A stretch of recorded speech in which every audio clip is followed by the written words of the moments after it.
Most breakups, if not all, are a blessing in disguise. We just can't see where the blessing is in that moment. Do you believe that there's right person, wrong time? Absolutely. It's not as simple as, oh, we love each other, everything's supposed to work perfectly. Love is one thing, relationship is another. One of the most sought after relationship coaches in the world. The most popular voice in the relationship education space. Stephan speaks.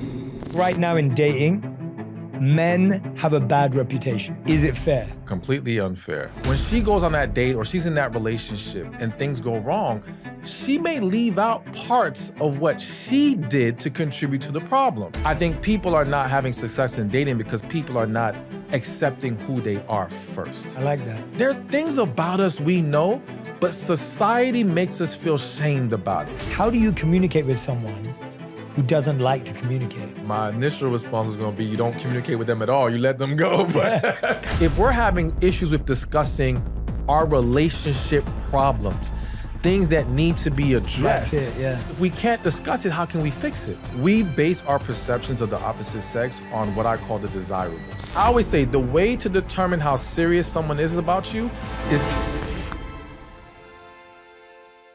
the #1 health and wellness podcast. Jay Shetty. Jay Shetty. The one, the only Jay Shetty. What are the biggest issues that men and women are facing when trying to meet the right people and they keep feeling like they meet the wrong person? I think one of the biggest issues we have in this world right now is we are refusing to accept the differences between the average man and the average woman. Now, I say the average man and average woman because I understand there are exceptions to every rule. Nothing applies 100%. However, we have very distinct differences that if we reject, we're gonna have conflict in relationships. So one that comes to mind, and I don't know, this is one I was recently talking about. There's this push that people wanna say women want sex as much as men, right? They want it just as much. That's an absolute lie. Okay, as far as I'm concerned, that's simply not true. Now, I once was at a conference, well, not a conference. I was once flown into it was one of those dating sites. They brought a few experts in. They had this presentation, and there was a scientist who brought out this study that showed that, quote unquote, women want sex as much as men. And I told her, I said, I think there's something wrong here. I think what the study is doing is conflating intimacy with sex. And the reality is that women want intimacy. Okay, if I always say if you had door number 1, door number 2, door number 1 is just straight sex. Door number 2 is hugs, kisses, intimacy, all that. The majority of women are choosing door number 2. The majority of men are choosing door number 1. The reason why this is so important to accept, and this is just one example of the built-in differences of who we are that we've got to learn to just accept it, is because now if a man gets with a woman being told, we are the same, we want sex the same way, he does not understand how to speak to her in a way that makes her sexually receptive to him. He thinks, oh, if we just like sex, we like sex. If you're horny, that's it, end of story. And no, for the majority of women, there is a mental and emotional component you have to be aware of. If she is in the wrong place, if she's overly stressed, if she's overwhelmed, this can take away all her desire or willingness to engage sexually. So by feeding this narrative that we are the same in all these ways, we are not allowing ourselves to learn the differences, respect the differences, and speak to those differences, which will then allow us to have more harmony in relationships. And I feel that if we could do that and really respect the other gender's position on things, and of course, you don't go in just assuming all these generalized things apply to each person. But they can be your basic foundation, and then you learn that individual and understand, okay, well, with her, maybe she does want sex more than I do, right? Or with this one, maybe she wants a little bit more of this. You are open and you are flexible, but I think if people took that approach, they would have better dating experiences, better relationships, much better marriages, all right? Because I can't tell you how many times I've spoken to a husband and I was like, listen, emotionally, mentally, she's not in the right place. And he's like, that sounds stupid. Yeah. that doesn't make any sense. It. Exactly. And because, and I have to say to the women, some of them create this dynamic where when they're dating, she doesn't talk about those things being important to her. She kind of plays along with the, all right, she just wants sex that much and she's just ready to go at it with him. So he never learns and understands, no, she needs more than that. Yeah. All right. So we can, again, there's so many different examples I could give, But I do think one of the key things to people not just meeting and I'll get to that in a second, but one of the key things to meeting the right person is just respecting the differences of men and women. Now, piggybacking off of that, the second thing is, I think people are not having success in dating because people are not accepting who they are first, all right? Now, a lot of people may say you have to learn who you are, you have to figure it out. I think a lot of life is accepting who we are. I like that. There are things about us we know, but society makes us feel shamed about it, tells us there's something wrong with this, and so now we run away from certain realities of who we are. One example I'll give for myself, I'm extremely ambitious, maybe too ambitious. I don't know if there's a such thing, but I'm very, very ambitious. And for me, I'm always striving for the next. I got to do more. I got to conquer the next thing. But for a long time, I was told this was bad. Oh, you need to just enjoy the moment, celebrate it, stop worrying about the next thing, all these things. And I remember I took a month where I said, okay, you know what? I'm not going to pursue anything else. I'm just going to rest in what I have, be happy with it. And it was one of my most depressed months ever in my life. All right. I felt like a neutered dog. Yeah. Like it was like you took all the fire out of me. And when I finally got to a place of accepting, okay, this is who I am, and I'm wired this way for a reason. God created me this way because there's a purpose for me to carry out. How that then opens up the dating, or how that creates better dating experiences, is that now, by me knowing this part of me and accepting it, I understand I can only choose someone who aligns with that. Yes. You see? But if I'm sitting here trying to be something I'm not, then I'm picking these people who don't truly fit me and I don't fit them. And that's why you have these relationships or even these marriages where people wake up 5 years later from this fog, this excitement they had of their partner, to finally see what's really there. And it's like, we don't really like each other. Yeah. Or we don't get along, or we don't really fit well together, and we're constantly in conflict with each other. So if we would just first really put more energy into understanding who we are, accepting who we are, and then we can then realize who we need to pick that aligns with that would change the landscape. And not only would that change the landscape for so many people, it would allow us to stop letting situations drag on longer than they should. Because a lot of people, they meet someone, they really like them, but they can sense something's missing or something's off. But the problem with people is that they're being told, if you have this great person, you can't pass that up. You see, if you don't have a very glaring reason that society deems as valid, oh, well, then you're being stupid or you're being ridiculous. It's like, no, you have to trust your spirit, trust your intuition. Something is telling you, and it's probably something that you can't see, but maybe you can't articulate it, or again, you don't feel like it's valid enough. But I can tell you from my position, those little things is what turns into a big thing later and destroys the whole relationship. Absolutely. You know? Yeah. And a third one? There doesn't have to be. Well, I'll say this. So, we said, understand the differences, understand yourself. And the third one would be healing. I have to always mention that because I believe the number one issue that people are facing is a lack of healing. And that plays into figuring yourself out because again, if you are operating out of a place of fear or shame, or you've been told you weren't good enough or something about you wasn't good, even though that wasn't the case, well, that's going to make you struggle with embracing that, right?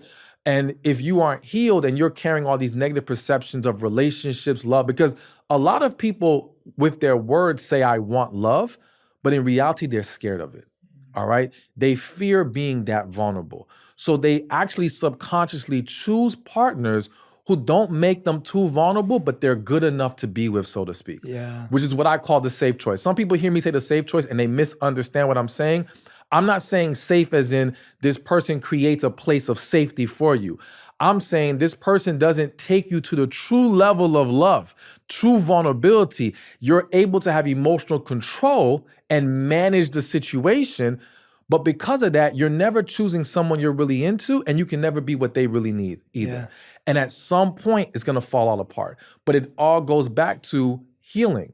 We've got to heal, and not just heal from the romantic relationships, from childhood trauma, from everything, because it all contributes to our struggle to connect with other individuals. Yeah, oh man, you said so many interesting things that I need to dissect now. So the first thing that came to my mind, especially about the accepting yourself, which I really like that idea of, rather than trying to just learn about yourself or rather than trying to transform yourself, there's an acceptance of like, who am I? Why am I this way? What does that mean? And I feel like in relationships, people are looking for someone who perfectly complements them or perfectly fits them, as opposed to this idea that, oh, that person accepts me for who I am and allows me to be who I am. So I always say this, I'm similar to you. I'm highly ambitious, really driven, love what I get to do. I would be the same as you if I took a month off. Like, I get that. Like, I relate to all of those things. And my wife is so much more like a family person, like quality time, wants to be ambitious, but she also wants to be present and all the rest of it, right? And we are not a perfect fit in that sense. But the reason it works for us is because she allows me to be me and I allow her to be her. I've accepted who I am and I know what that means, and she accepts me and I accept her back. So if I say to her, hey, you know what, I don't think I'm gonna come to that family event because I got this work thing that I really wanna get to, she accepts that, she's okay with that. And if she said to me, I don't really wanna come out to you with that business thing that you've got today, I really wanna just spend time with my family, I'd be like, cool, I get it. And I feel like we're just looking for someone who kind of wants to do the thing we want to do with us all the time.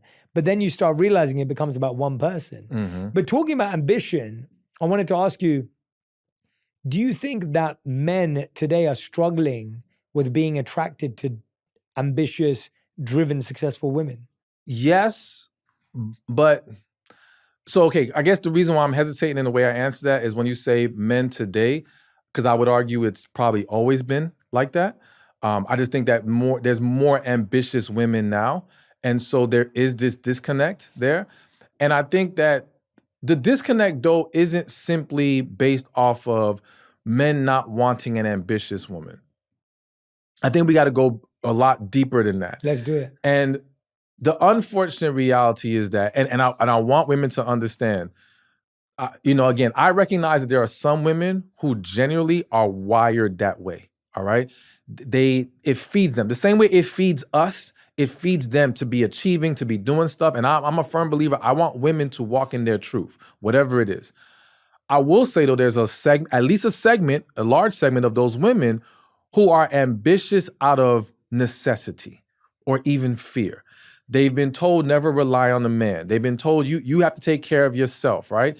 And so with that, they chase this career, but it's actually at conflict with who they really are, because deep inside, they actually are the woman that values the family time more, being at the home, and there's nothing wrong with that. But they have a segment of society telling them, oh, you can't do that's wrong. You need to be out there, strong woman, do your own thing. And so those women will have a conflict in dating because they're already at conflict with themselves. Okay.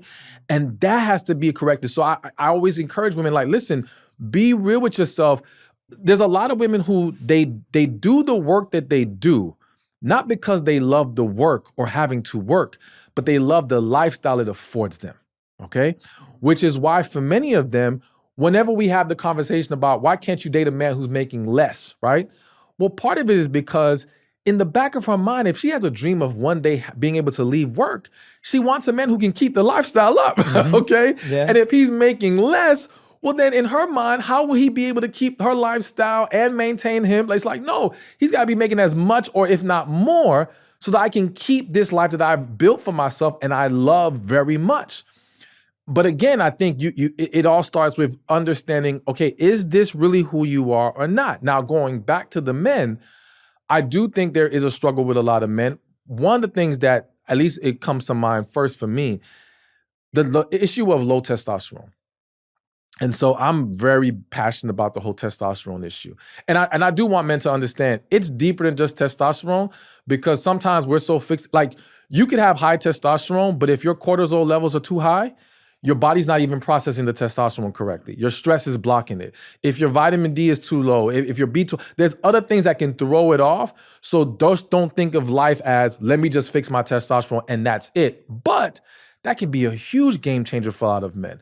So if you have a man who's already, because I always say some men are not lazy, they're unhealthy. All right. And if he is not healthy, he has low testosterone, his ability to handle, embrace, respect, and ambitious, it's gonna be a struggle in some ways. Well, it'll be a struggle in the sense that it might make him feel inadequate the way that she may carry herself with that ambition.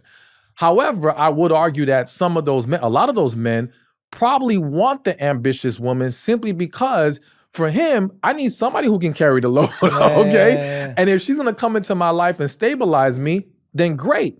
The real problem is the ambitious woman does not want that man. Yeah. She's probably, in most cases, looking for a man who is also ambitious, right? And this is where the disconnect comes. Because now it's kind of like the whole discussion of having two alphas in a relationship, two very strong personalities. There's no real balance there, okay?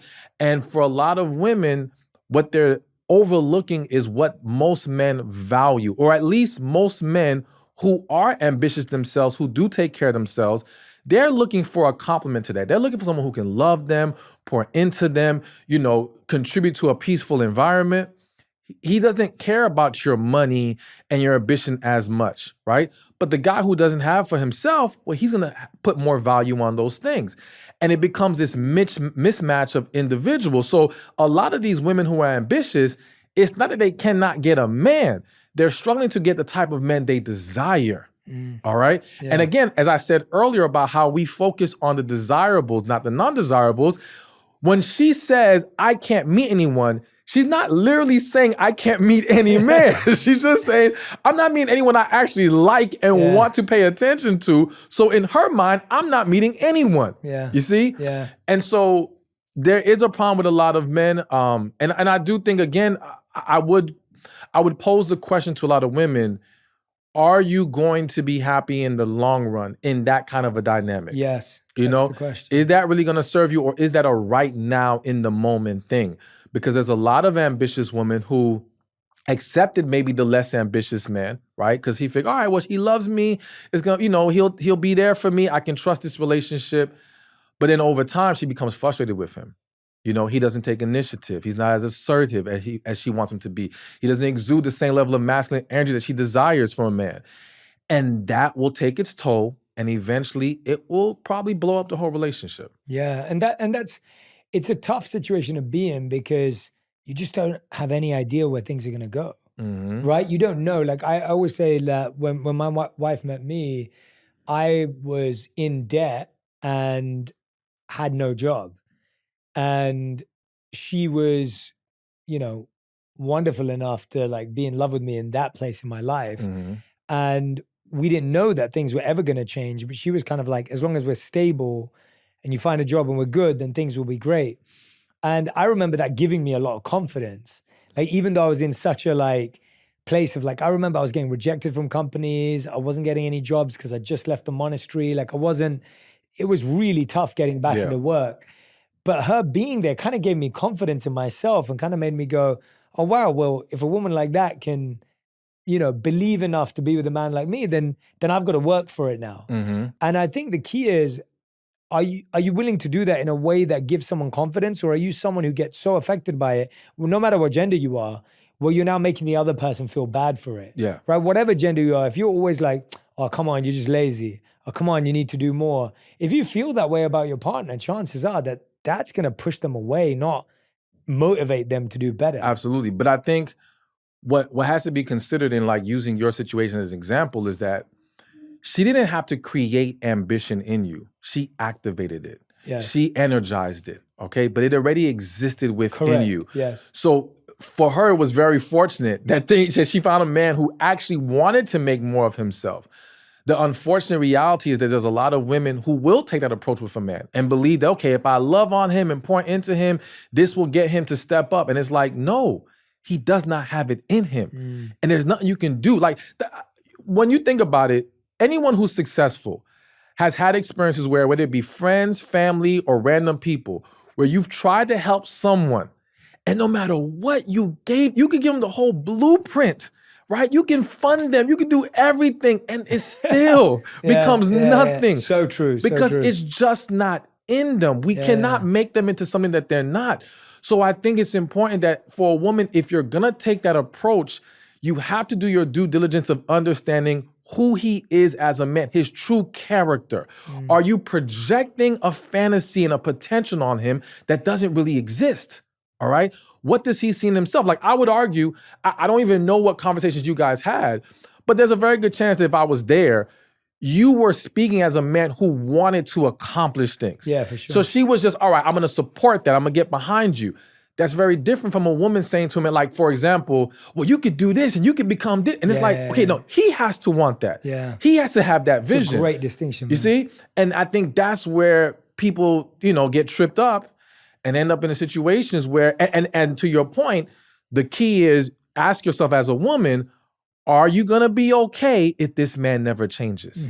Because you're placing a bet, all right? There's no guarantee you're gonna win this bet. Are you gonna be okay if this man never changes? If not, I would suggest, because here's another angle we could look at. Her presence, her love gave you confidence. But did that have to be given within the context of a girlfriend-boyfriend relationship? No, it could have been anything. Exactly. So if a woman really believes in a man, but she knows if this man doesn't change, I'm gonna be really upset, all right? And I'm gonna feel cheated. Then all we're saying is maybe don't cross romantic lines yet. Let that man know. Because I'll tell you this, if he has it in him and he has a desire for that woman, and that woman said to him, listen, I think you can make a great partner. I would love to be with you, but I need you to get to a more stable place first. If he's serious, that's his motivation right there. That will get him, because as long as he knows, oh, I can get the woman of my dreams, or the woman I love, if I put in the work, okay, I'm gonna do that. But by getting with him while in the process, for a lot of men, they only do to acquire. And if they already acquired, then what am I gonna do anything for? Yeah. Why do I need to go work and all this extra stuff or try to do more to make more money when I'm getting fed, I'm getting sex, I have a roof over my head? Yeah. For a lot of men, that is enough. There's only a smaller segment of men who you can give them all those things and it doesn't matter. They have to do more. It's just who they are. Yeah. So that has to be acknowledged and recognized when a woman's gonna determine if she's gonna actually engage in that kind of a dynamic.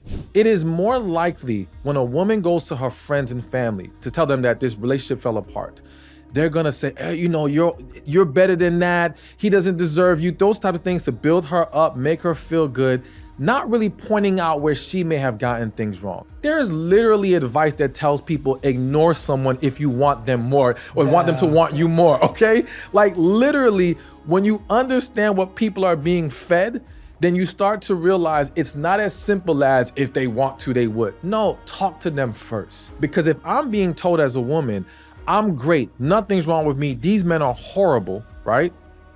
And there's nothing for me to do different. So then anything that goes wrong will always be viewed through the lens of men are just horrible people. This Valentine's Day, let's celebrate every kind of love, whether it's romantic with your partner or a small reminder to your best friend or family. Love comes in so many beautiful forms. And Pandora makes it easy to show that love in a way that feels personal and meaningful. Their pieces aren't just jewelry, they're little reminders of the connections that matter most. For me, I always think about Radhi when Valentine's Day comes around. It's a chance to pause and appreciate how much she means to me. And honestly, I just love finding ways to make her feel special. So whether it's for someone you love or even a little self-love gift, because why not? Let Pandora help you make the moment extra meaningful. They've got something for every kind of love story. Be love, shop Pandora jewelry today in store or online and pandora.net. I feel like right now in dating, men have a bad reputation. Okay. Men get a lot of blame. Yeah. Is it fair? It is unfair, completely unfair. One of the big problems that exists is that a lot of women are not being told accurate stories of other women's dating experiences. Now, that isn't to say there aren't genuinely bad men out there, bad experiences and all that. But what they fail to understand is that whether it be their friends, their family, whoever, when she goes on that date or she's in that relationship and things go wrong, she may leave out parts of what she did to contribute to the problem. And so you're hearing this very one-sided view of the situation, which is going to almost always paint the man in a negative light. And so the woman starts to develop this very negative perception of men based off all these stories she's being fed. Then you add the internet, right? And the internet is built off of sensationalism and people coming up with all kinds of craziness to make the opposite gender look bad. So whether it's men talking about women or women talking about, or the same gender talking down on their gender, whatever it is, they're trying to hype up negative stories. So even though these negative stories exist, we don't always realize they're not so much the majority. They could be the minority, they're just being pushed a lot more. And so, yeah, it does create this very unfair view of men. And I think there's again, a little bit on both sides, to be honest with you. Talk to me about how do those negative stories actually affect us?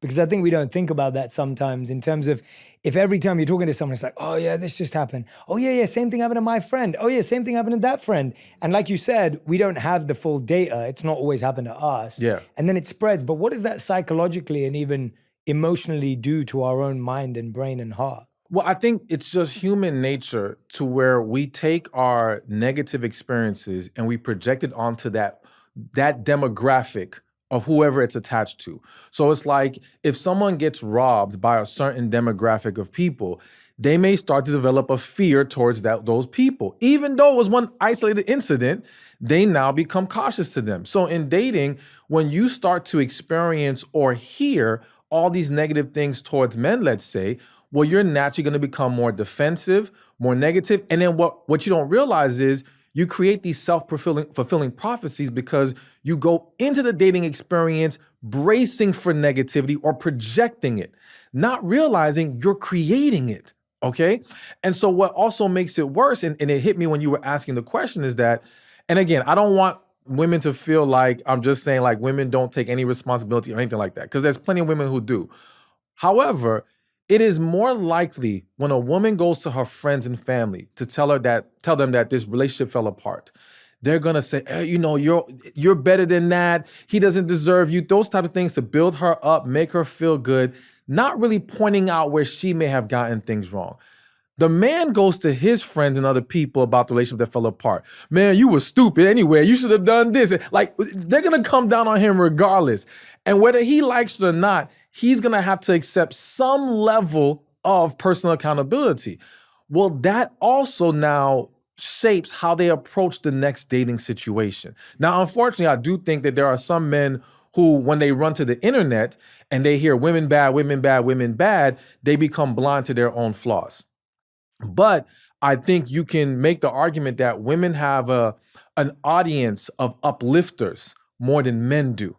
And that will now skew how people view the opposite sex. And now those negative stories are only going to have even more of an impact. Because if I'm being told as a woman, I'm great, nothing's wrong with me, these men are horrible, right? And there's nothing for me to do different.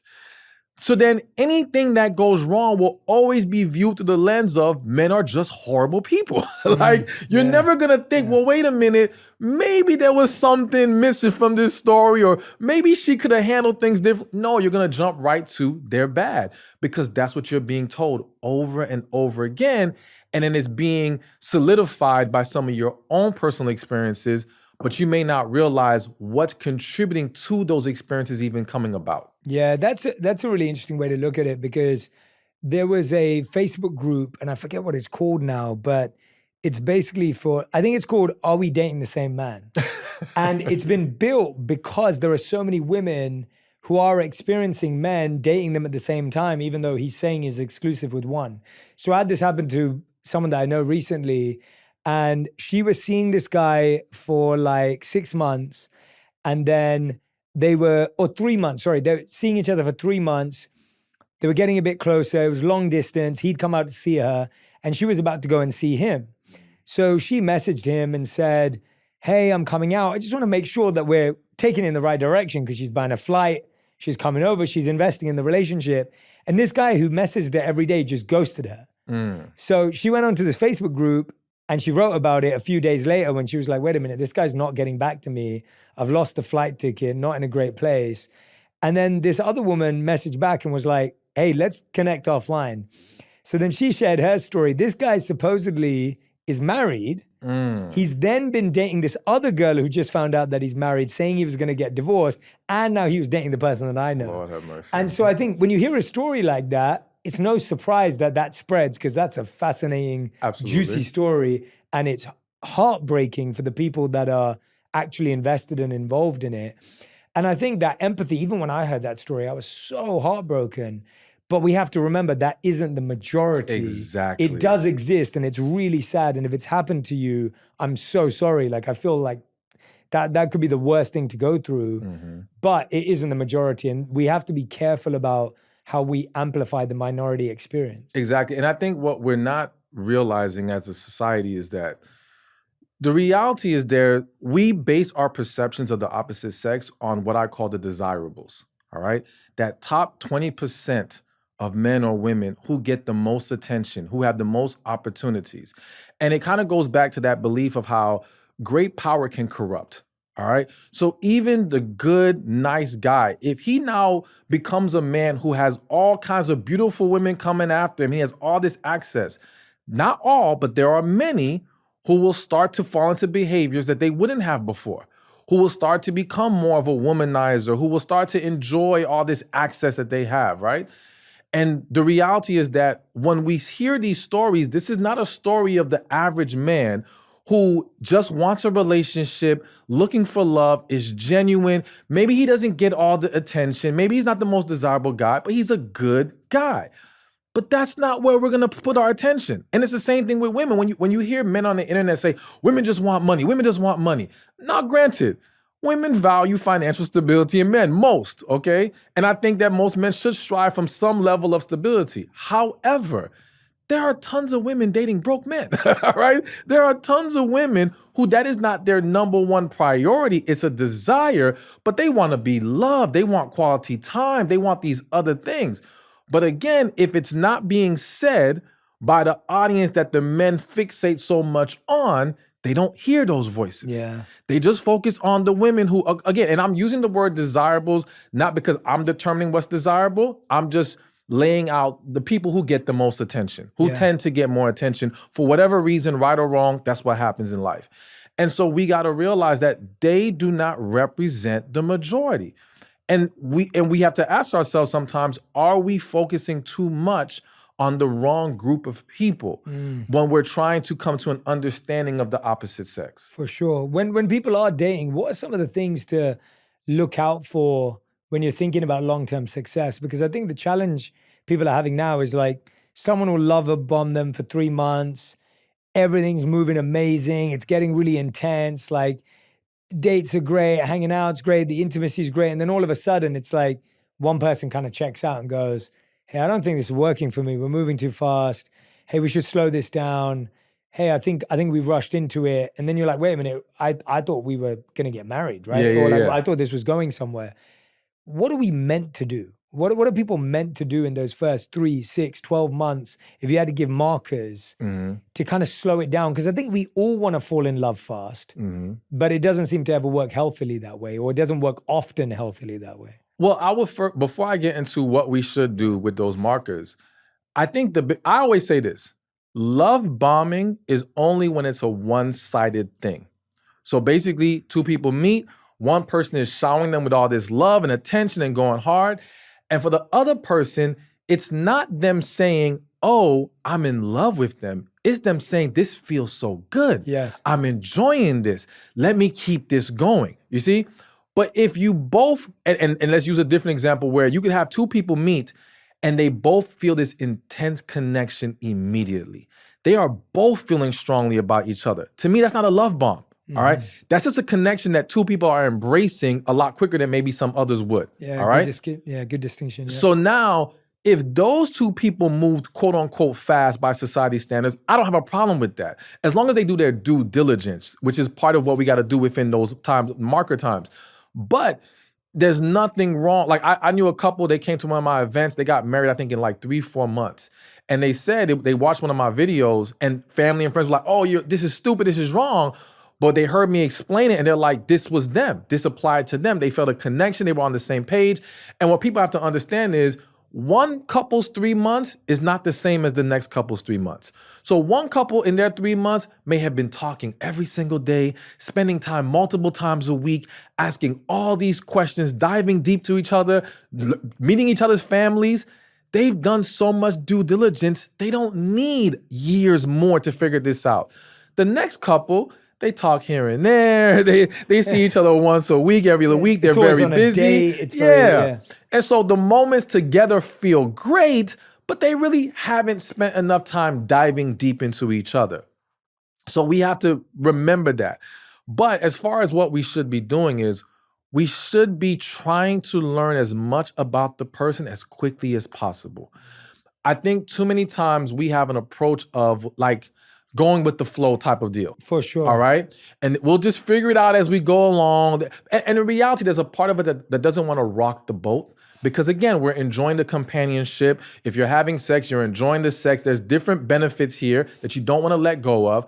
So you're purposely or subconsciously not asking questions you know might be a problem. Yes. All right? Yes. So true. And so now when things blow up a year later, it's, you never know No, you wouldn't ask the questions that needed to be asked. The quicker you can put those questions out there, the quicker you can expose. And I use the word expose, not in a negative way, but in a way of gaining clarity. Yeah, revealing. Yeah. Yes, revealing who this person is and what we have with each other. Yeah. Okay?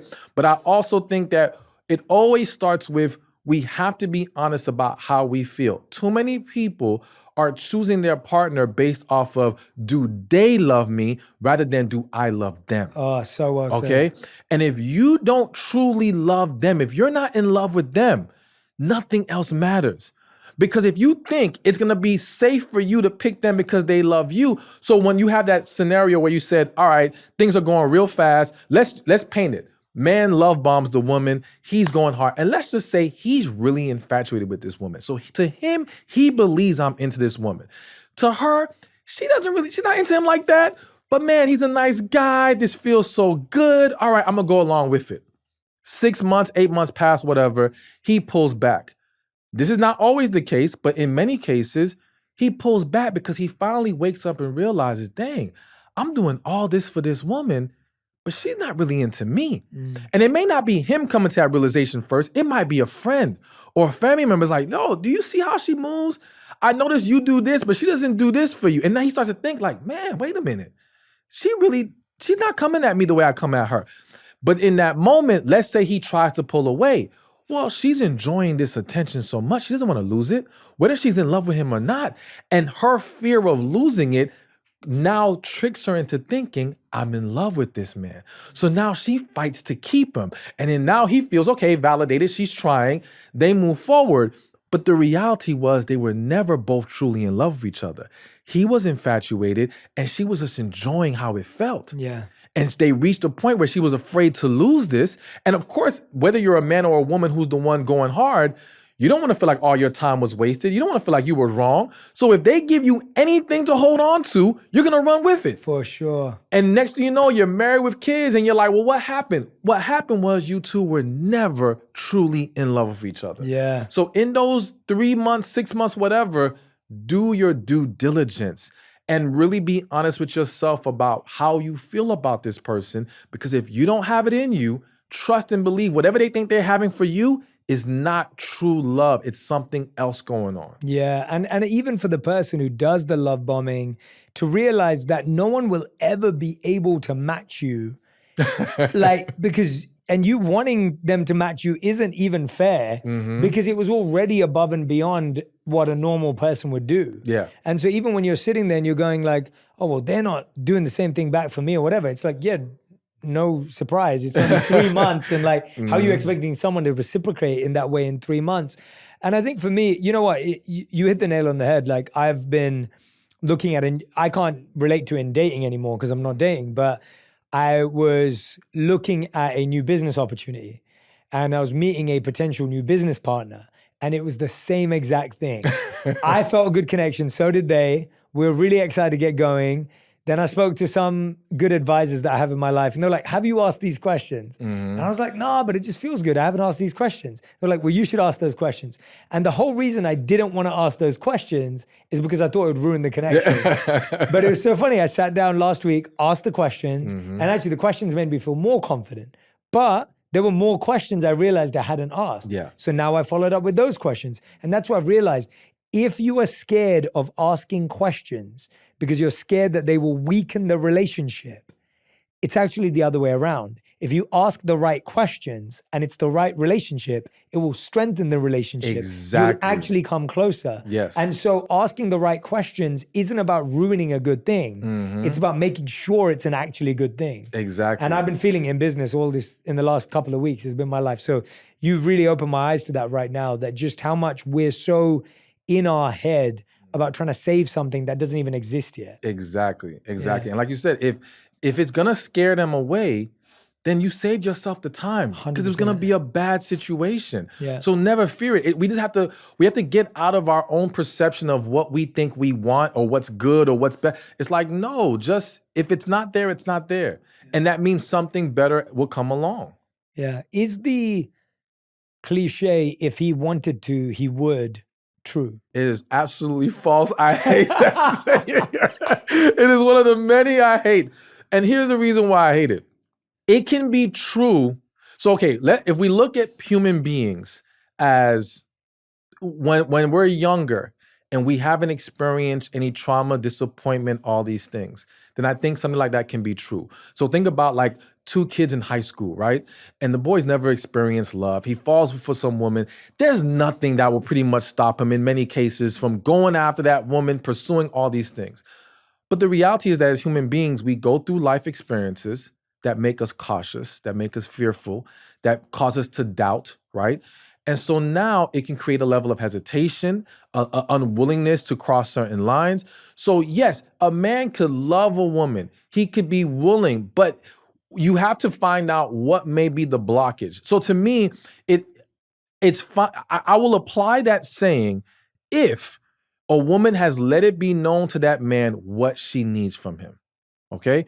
So if, for example, two people start dating and she's really big on communication, right? So she wants to hear from him every single day, okay? He's calling every few days, right? And some girlfriend says to her, well, if he wanted to, he would. And she runs with that and cuts him off because, well, clearly he must not be serious. But what you didn't know was the last girl he dated, when he called her every day, she felt like he was smothering her. So now he's scared to call every day because he doesn't know what you want. He doesn't want to come off needy or overbearing or whatever. So he's trying to play it cool. It has nothing to do with his desire or willingness. Yeah. It has everything to do with him trying to navigate this situation because of what he's either been advised or been through or whatever. So that's why the key is if that same woman says to him, listen, I'm not hearing from you as much as I want to. If you're gonna date me, I need to have consistent communication. We need to talk every single day. Now, if he's really serious about her, he'll call her every day. You give him the green light, he's gonna do it. You see? And if he's not serious about her, then he will probably come up with excuses. He'll dance around it, whatever the case may be. But now you can run with that statement because it's been made clear to him. But there's so many underlying things going on and so many reasons, especially when you consider the advice being given on the internet nowadays, all right? Like there is literally advice that tells people ignore someone if you want them more or want them to want you more, okay? Like literally, when you understand what people are being fed, then you start to realize it's not as simple as if they want to, they would. No, talk to them first. Yeah. And then I always say the way to determine how serious someone is about you is not in seeing what they do on their own, it's seeing how they handle your expression of concerns and feelings. All right? Okay. That's what's gonna show you how, not just how serious they are about you, but how mature they are and if they're emotionally ready to be in a relationship. Because someone who cannot hear you out is not ready for a real relationship. All right? But if they can sit, talk to you, listen, not dismiss, and now make positive changes, all right, then it's all good. Yeah, but I find that's the thing, going back to your third point, I find that's the thing that's so hard today because that requires healing. To be able to hear someone out, to be able to listen to someone's concerns and challenges and how they feel, and to actually validate it without invalidating yourself, right? I think that's why we struggle so much, because if someone's saying something, like if you were saying to me like, hey Jay, like, I don't like the way that, your friends speak to me when they're around. If I hear that, I start defending my friends, because I'm like, what are you talking about? My friends are amazing. Like they're the best. They're the greatest. Now I've invalidated you to validate myself, because we think validation means I invalidate you, I validate myself. Or if I validate you, then I'm invalidating myself. Maturity is, I could validate you and also stand true to who I am. Yes. That's a healed individual. And so I can agree with you and I can also share my perspective. But I find that if we're looking for that off the bat, don't you feel like that portion of people is really small? It is. Yeah. But this is the unfortunate, harsh reality. Because that portion is so small, and because we overlook those types of issues, well, that's why we have so much unhealthy relationships. That's why we have such a high divorce rate. And I always tell people love to harbor on the divorce rate as an argument not to get married. And I'm like, hold up. If we could quantify the breakup rate, it would probably make the divorce rate look like child's play, all right? People break up way more, and so much trauma, so much hurt happens in the boyfriend-girlfriend relationship dynamic. So the reality is that, yes, if we took this approach that said someone needs to be emotionally mature before we can enter in a relationship with them, relationships will plummet. Yeah. There will be a lot less relationships. However, two things would happen from that. There would be more healthy relationships, and people would start to realize this is an unacceptable trait that they're carrying with them. If people are experiencing where they can be dismissive, they cannot learn to be emotionally in tune and mature and intelligent enough to how to handle someone's feelings and concerns, well, they will never understand the need to fix that. All right. And it's that same issue. Like literally, I was just coaching a married couple who they're going through it right now. And one of the big issues is they're both very dismissive of each other when they're expressing their concerns. All right. So it's like, yeah, you can look past this if you want, but you're going to pay a price. Is that price worth it? And most do not survive that. At some point, you're going to have to learn it anyway. Right. So I just think, I think it'd be best. And I understand. And I'm speaking idealistically. Realistically, most people are going to overlook this issue. Most people are going to give a pass. Right. But I think even if you're going to give a pass to a certain extent, it needs to be discussed. It needs to be understood. And to your point, I love that you said, because I literally just did a video on my men's channel about how to communicate with a woman more effectively. And one of the things I expressed was how, listen, in that situation where she says, I don't like the way your friends speak to me, you can still say, I understand that's how you feel. I don't see it that way, but let me try to understand why you feel that way. You see what I'm saying? So I'm gonna meet you where you are. I'm gonna acknowledge your feelings. I'm still gonna express my view is different than yours, but let's see if we can come to an understanding of this. That in itself would eliminate so many arguments. Totally. All right? Totally, yeah. So much conflict just by doing that.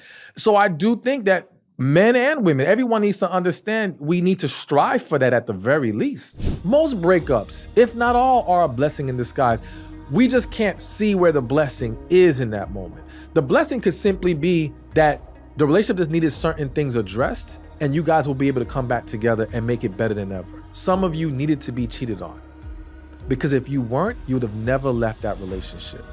But you always knew it was an unhealthy relationship. It was toxic way before the cheating occurred. But you were in denial of that and were trying to hold on to something that wasn't best for you. I'm a believer in, I don't give myself any more than 3 days, all right? 3 days to grieve, whatever it is, whatever disappointment, hurt.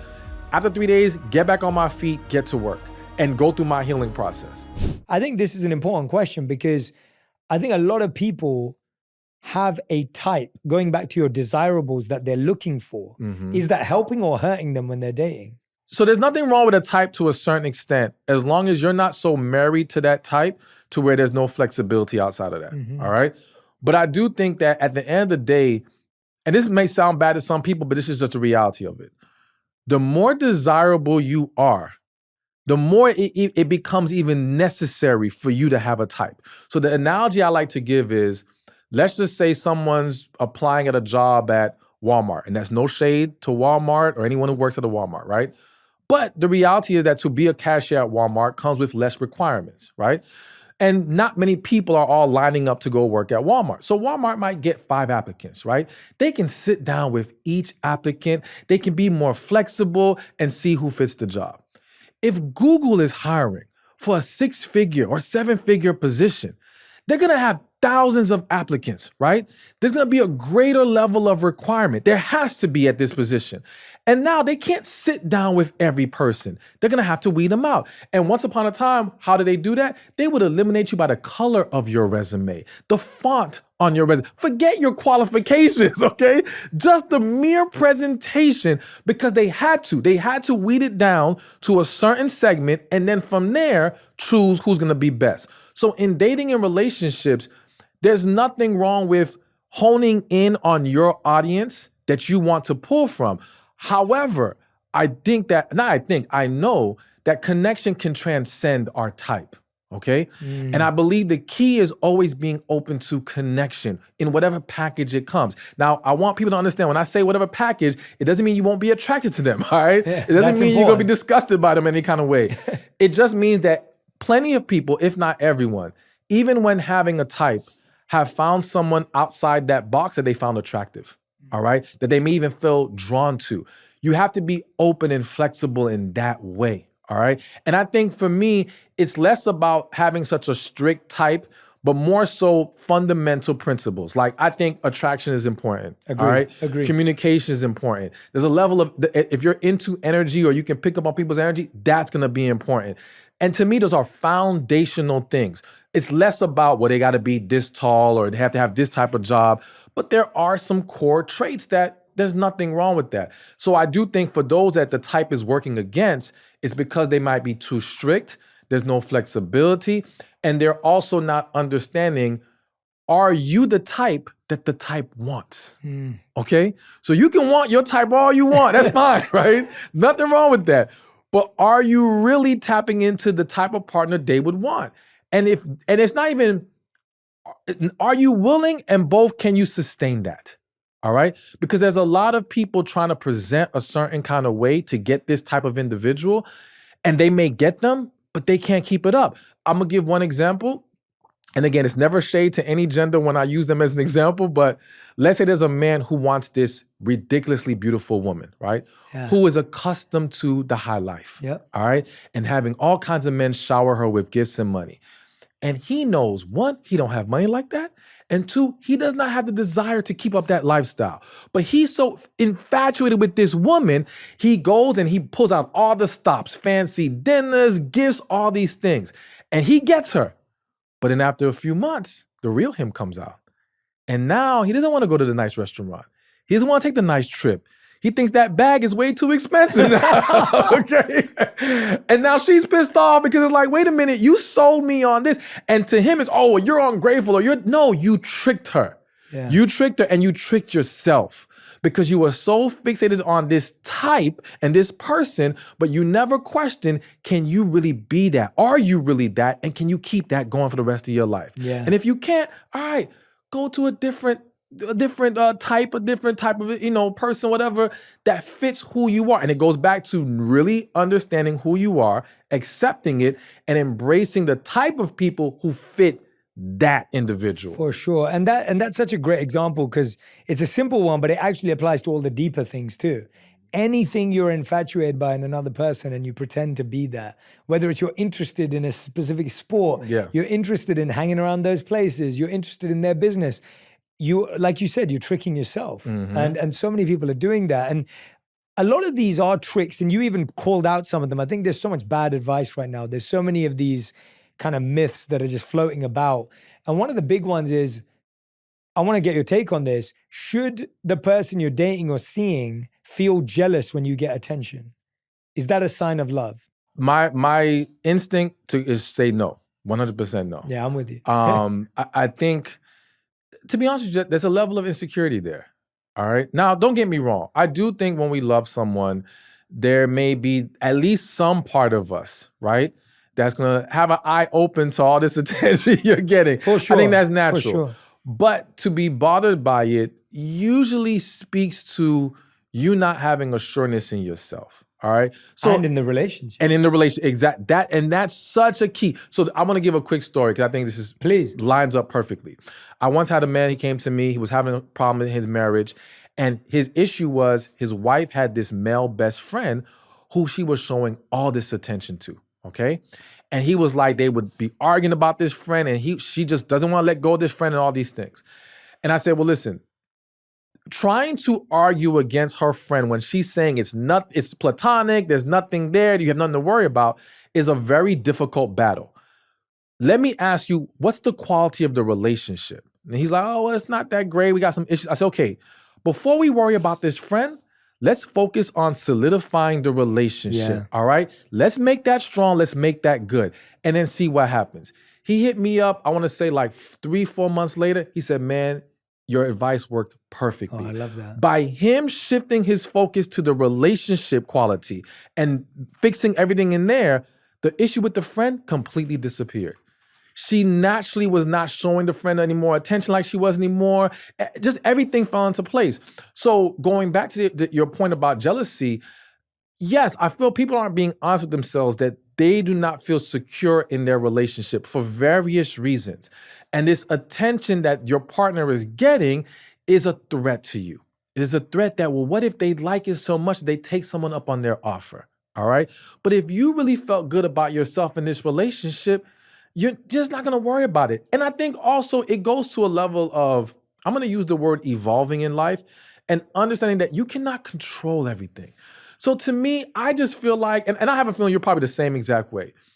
I'm not gonna be worried about this attention you're getting, because at the end of the day, if you're gonna do something wrong, you're gonna do it wrong. Me trying to police you is a waste of my energy. It is too stressful. I don't want that life, all right? Do your thing. Now, if you do something you're not supposed to do, you will pay a consequence. I will let you go. But I'm not gonna sit here and check on this and watch this, or you can't go here. Man, do what makes you happy, enjoy yourself. And I want you to live in your truth. I don't wanna suppress you in any kind of way. And I'm gonna bring this up. And I'm just gonna say this is a theory. I'm not saying I'm accurate, but it's something for everyone to think about. So talking about attention, I do think that in most cases, the dynamic is usually the woman getting a ton of attention and the man not knowing how to handle that. And there are a lot of men on the internet who they go in on these women who, oh, well, you're always wanting this attention, you're posting here. There was even celebrities once that talked about something like that and they went in on her. Anyways, I have this theory or this question. I was like, what if attention for women is like sexual desire for men? And what I mean by that is, you'll hear men make the argument of, well, I can have sex with these different women and it's nothing. It doesn't mean anything to me, but they just enjoy the sex. They would never leave the woman they love, all these things. And I'm not advocating for any cheating or anything. I'm just explaining this dynamic. Yes. Well, that's how a lot of women view attention. She may enjoy attention, but she has no plan on entertaining any of those men. She will go back to her man, but she still likes to get a compliment. She likes to go out and hear people say, oh, you look good today. Oh my gosh, that dress is nice. But it's not because she's this bad person. It just might be an inner desire. And again, there's gonna be different scales of that desire. There's gonna be some women who don't want attention at all. They don't like it, right? But there's gonna be others who love it. And I think sometimes we demonize these things, and it goes back to understanding and respecting the differences between the genders and between individuals, okay? And I think for a man, or for a woman, if you're dealing with that person, what's important is to understand why they enjoy the attention. Where does that come from? Does it come from an inadequacy? Does it come from you not giving them attention? Are they starving at home? So now they have to go outside to get it, right? Or is it someone who just, they feed off of that stuff? They love it, but again, it doesn't make them a bad person. But to go back to your question, I don't think you have to be jealous of someone to love them. I can love you to death and not get jealous, because again, I'm not worried about it. But I do think when we do get a little bit jealous, that's also it's just normal. It's normal. I feel like the discomfort is natural.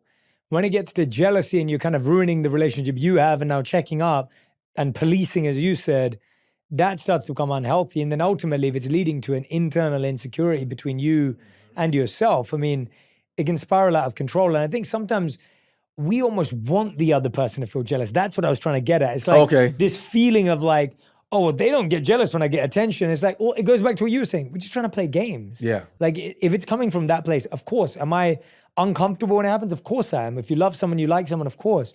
But I don't want to make my partner have to feel jealous when I'm feeling that way. Like that, to try and keep them entertained and try and keep them interested. But that goes back to the point. If you are looking to make them jealous, is it because you're not getting what you need in this relationship in general? Probably, yeah. You see what I'm saying? Like Yeah. something is probably missing where now, because a lot of people will do things to just get a reaction out of their partner. For sure. And it's because they want to see that you care. Yes. And if I have to see that you care, that means you're not showing me in other ways, or at least I'm not feeling it in other ways that you care. There's a disconnect there. So rather than jumping to the whole make them jealous, because that's a dangerous game to play, because what people don't realize is, yes, you may have succeeded in making them jealous, but you may have also planted a seed of insecurity. Yeah. And now they have to worry. Do you really want someone else's attention and time? Are you entertaining someone else? And so now you got this initial great feeling of their jealousy, but what's the backlash that comes from it later on? You see what I'm saying? What have you created? So to me, you got to go to it's always about getting to the real root of the issue. Why are we behaving in this way? Why are we trying to make this happen? Now, I think there's some couples where they just playfully do these things. It's not that serious to them, right? And that's fine. But you just want to make sure this is not coming from an unhealthy place, because you're going to create a more unhealthy situation. One thing I love about your advice is that you're constantly encouraging people to have deeper communication. You keep saying, hey, but you got to understand why you feel that way and where that comes from and how that person processes it. And you, in all of your work, your amazing books, your YouTube channel, you're always talking about communication. How do you communicate with someone who doesn't like to communicate? Because there are so many people I know that if their partner asks them this kind of question, their partner will be like, I don't really think about that stuff. Or I don't really know, or just go quiet. I've heard this from so many people. I'm sure you see it all the time. How do you communicate with someone who doesn't want to communicate? Well, my initial response was going to be, you don't communicate with them at all. You let them go. But let's say you already gone too deep. Yeah, we know it's not always that simple. Yeah. So, and this is part of the problem of not understanding ourselves coming into it, because the reality is that levels of communication or what each person needs is going to differ, right? Some people need a lot of communication, some not much. And so when you're dealing with someone who cannot communicate, I do think you have to ask yourself, one, if this is not going to change, are you going to be okay? And also, which types of discussions are we unable to have? So for example, if a woman or man wants to be able to have like political discussions with their partner, right? And their partner doesn't want to engage in that type of stuff. To me, that's not worth leaving them for. Now, of course, everyone's different. And if it's going to bother you to the point where it's going to affect your ability to show up in this relationship the way that you need to, then you still should walk away, regardless of what it means to me or how I view it or anyone else views it. However, I do think one of the things we're missing in many relationships is understanding how we can supplement certain things, right? So you know how they say it takes a village to raise a child? I think it takes a village to have successful marriages and relationships. Because, okay, maybe, and I'm just going to use the women as an example. Let's say you had something stressful happen to you today. You want to call your husband, right? But he's busy right now, and he's busy a lot. And that can be very frustrating. Okay, well, maybe you can supplement it by talking to your mom first or your female friend. That way you can get all your frustration out. You can vent. He can do his thing. And then when he has more time later, you can do a quick recap. Yeah. And now that works for everybody. You see what I'm saying? But the problem is, for some people, when your partner is your whole world and you don't have any outlets, this creates a lot of frustration and conflict. So I do think that's one when we consider the whole communication issue. But if we're having issues with discussing our relationship problems, things that need to be addressed, that's it, yeah. That is, it's hard for me to give any kind of work around that. Because if we can't discuss it, how can we fix it? You see? And so, of course, I'm all for, trying to understand what this person's hesitancy is, why they struggle in this way, is because a lot of times it's not as simple as, well, they just don't communicate. Totally. There's something going on. Maybe they feel like you're not going to listen to what they have to say. They're used to being dismissed. Like, I have to throw out there, I love women, but women swear they're the greatest communicators, and a lot of times they're not, okay?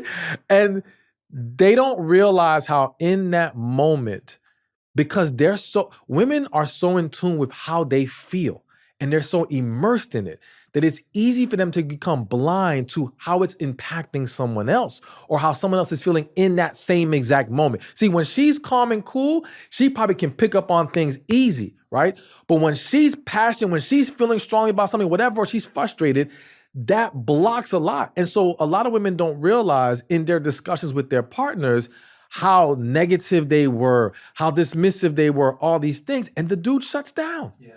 And so going forward, he doesn't want to talk about anything because to him, it's pointless. This isn't going to go anywhere. This is going to be you saying how you feel. You're not going to listen to how I feel. What's the point? It reminds me of how a lot of men don't want to go to counseling because they view counseling as a one-sided affair. The woman's going to say all the bad things that he does, and when he tries to express himself, it's going to be used against him. So he's like, what's the point? So as a woman or a man, because it can happen to both sides, you have to start with, am I creating an environment for healthy communication? Period. Yeah. All right? Because if you're not, any attempts to pull out of them more communication is not going to work. Yeah. All right? Yeah. So start with checking yourself, checking your energy, checking your tone. How are you approaching things? I also think for people who are struggling to communicate, consider doing it via letters, right? Some people struggle to talk, but maybe if they can just write it down on their own time, really like it's going to that. be so much easier for them. And then we can discuss the letters verbally, right? But start with the writing. And I think the writing is good even for those who can communicate verbally, because it's so easy for us to get distracted, for people to deflect, for things to just go off track in a verbal conversation. But in a letter where you get to sit down and make sure everything comes out, you're checking your tone, like it's just a more full experience. And then for the person, when we listen, we tend to listen to rebuttal. When we read to process.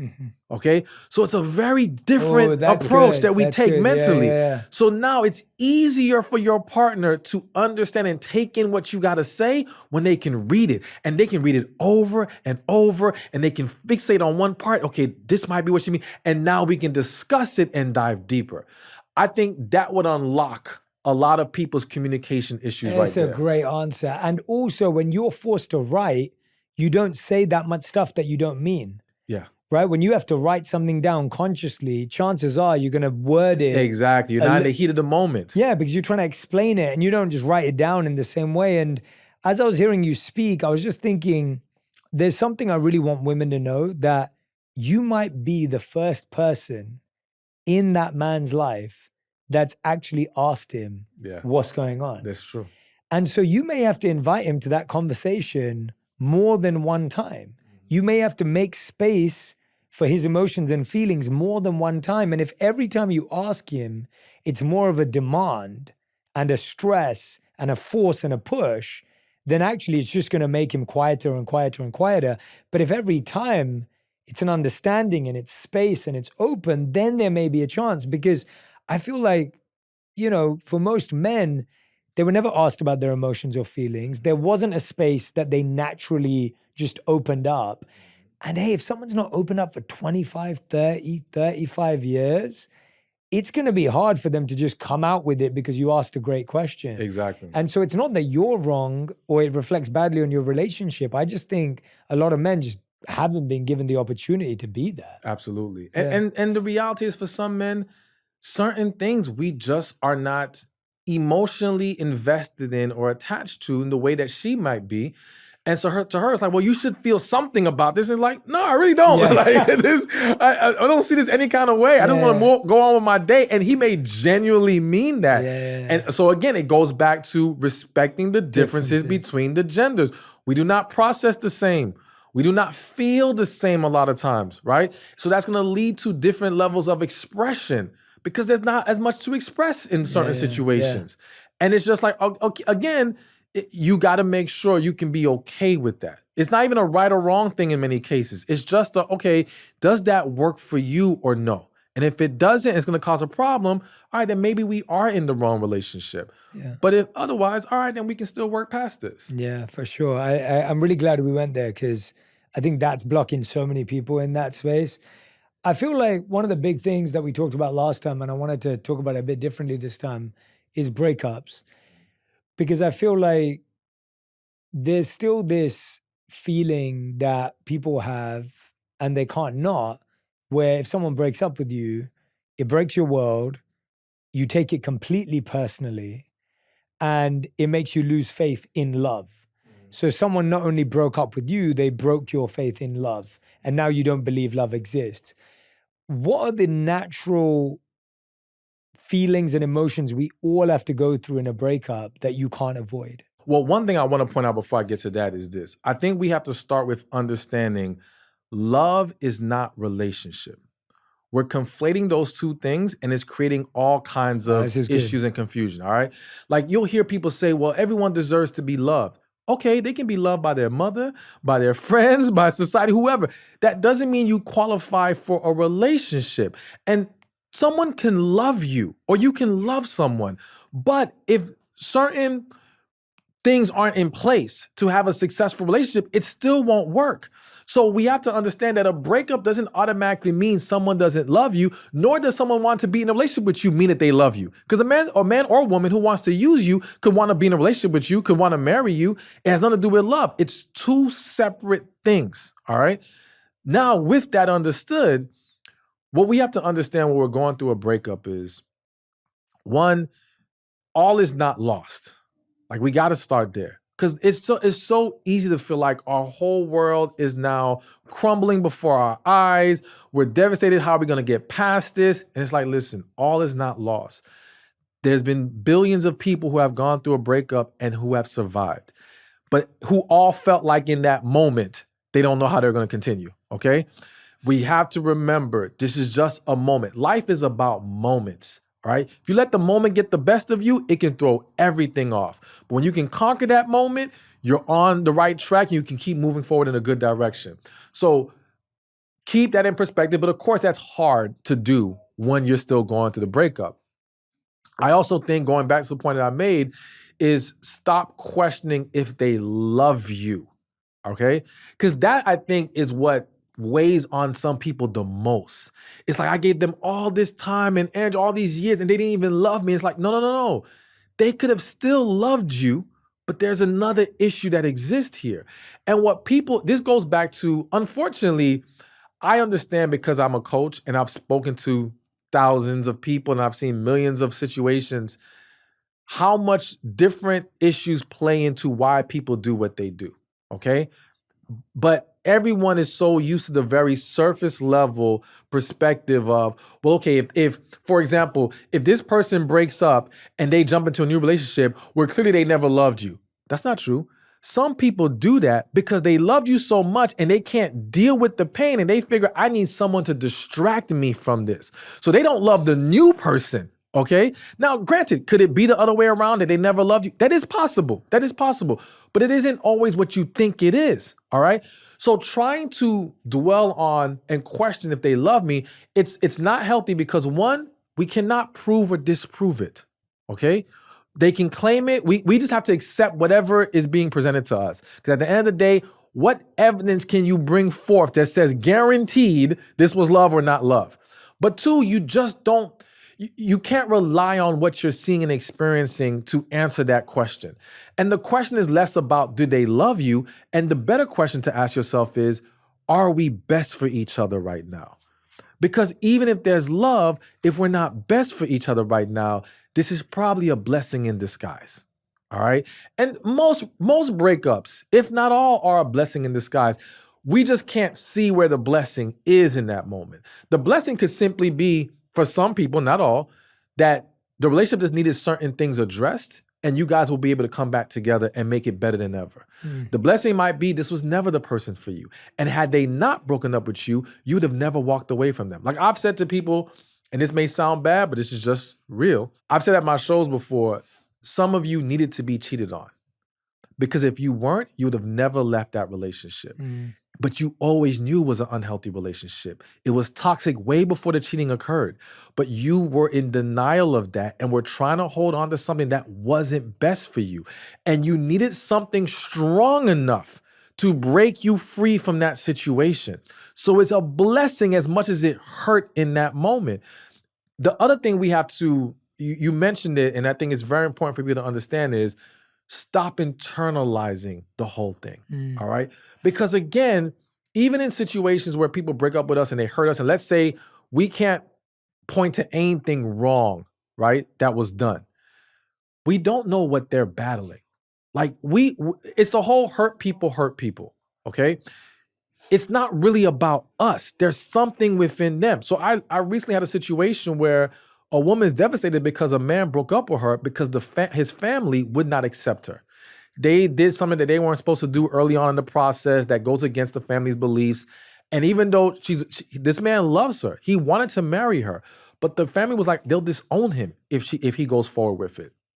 So in something like that, again, she has all these questions running through her head. She's internalizing, and it's like, no, but there's something at play here that even he can't, well, I'm not gonna say he can't control because he can choose to not let his family. Yeah, exactly. But that's not as easy as, oh, if you love someone, you'll do. No, it's not that simple, unfortunately, right? So there's just so much more at play. So going back to the question of the emotions we go through during the breakup, the main thing is, I believe we do have to give ourselves a moment to grieve. It's normal, it's okay. And in grieving, it's about releasing, all right? So if you need to cry, cry, right? If you're angry, let yourself be angry. Flush out, detox all those emotions. But then we have to pick a deadline. Like I'm a believer in, I don't give myself any more than 3 days, all right? 3 days to grieve, whatever it is, whatever disappointment, hurt. After 3 days, get back on my feet, get to work, and go through my healing process, all right? For some people, it might be 7 days. For somebody else, it might be 2, whatever the case may be. You have to give yourself a structure of, all right, I'm not going to dwell in this. I'm going to start working past this in a healthy way. Because again, too many people focus on the whole get under someone to get over someone, which is completely unhealthy and bad, okay?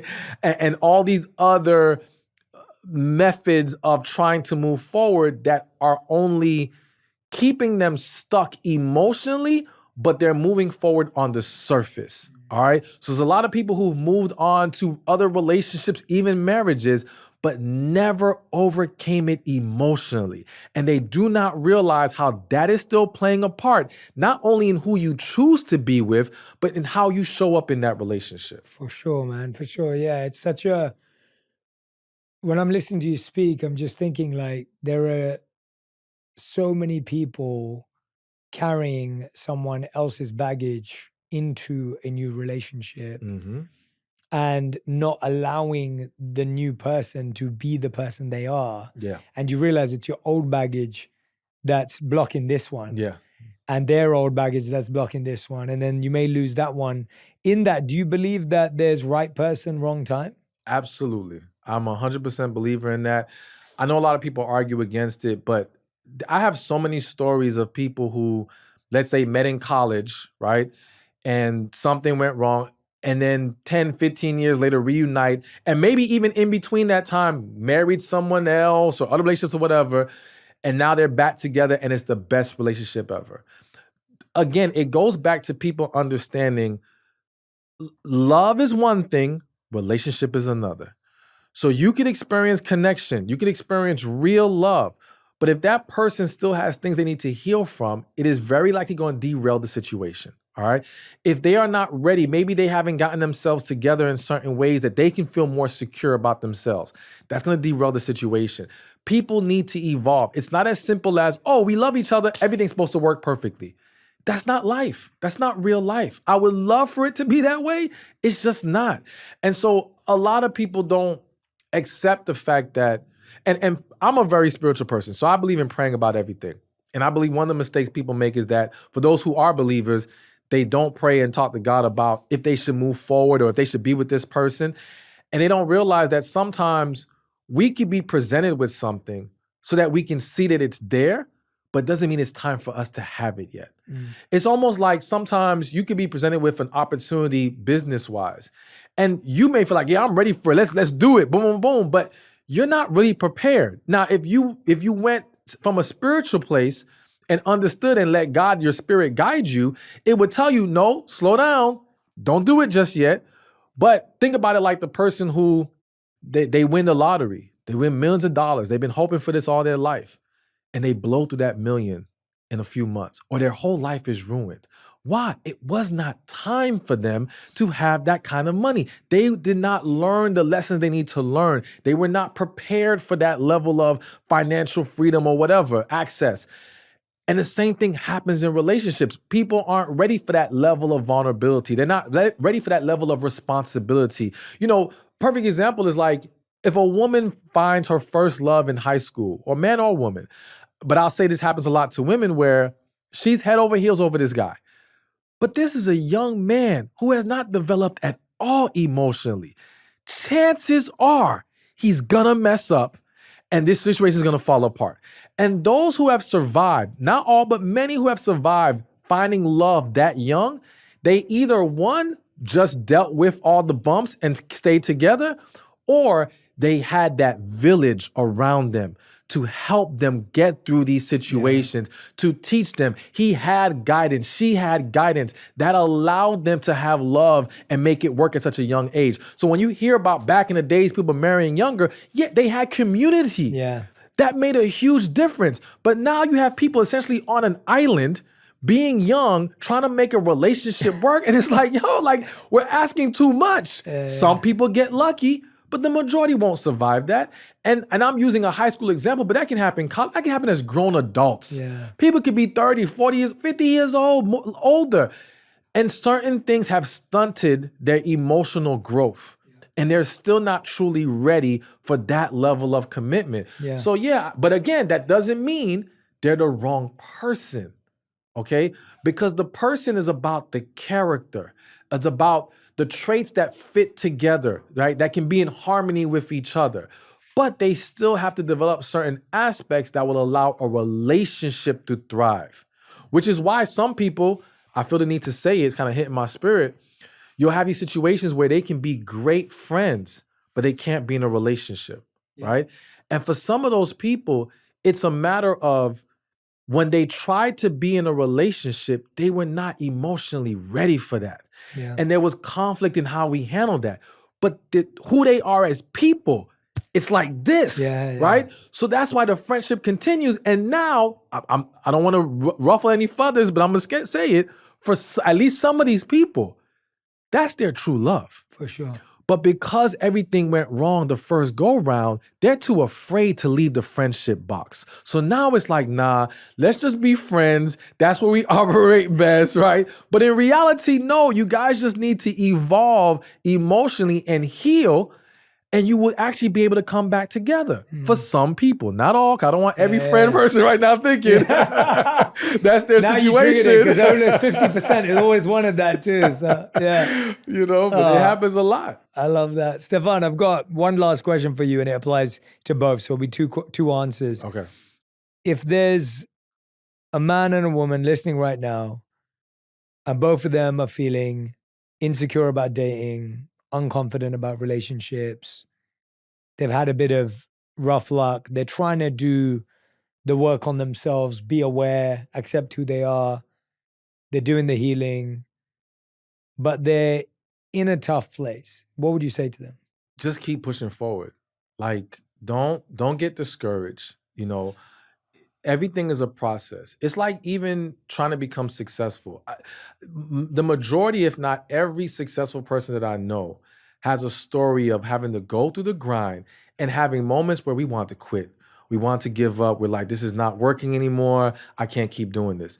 But we trusted, whether it be our spirit, our passion, whatever, kept pushing, and eventually the breakthrough happens, and then boom, we're successful the rest of our lives. As long as we keep working, we're successful. And so with dating and relationships, I believe it's the same thing. People want love to be this very pop it in the microwave and everything's ready. And it's like, no, it's a process. And you may have to meet several people. And I say meet. I'm not saying you have to get romantically involved with everybody, but you're going to have to come across some situations. You're going to have to learn. You have to grow. And even when you're doing all the right things, don't think it's not working. It reminds me of working out. You can work out for months, do all the right things, look at yourself in the mirror and be like, there's no progress. Why? Because all you're looking at is your stomach. Yeah. And you're like, well, my stomach hasn't gone down the way I want. But what you're failing to look at is your arms are more cut, you got more muscles in your legs, your stamina's up. What you're doing is working. You're just looking at the one final result to validate the work.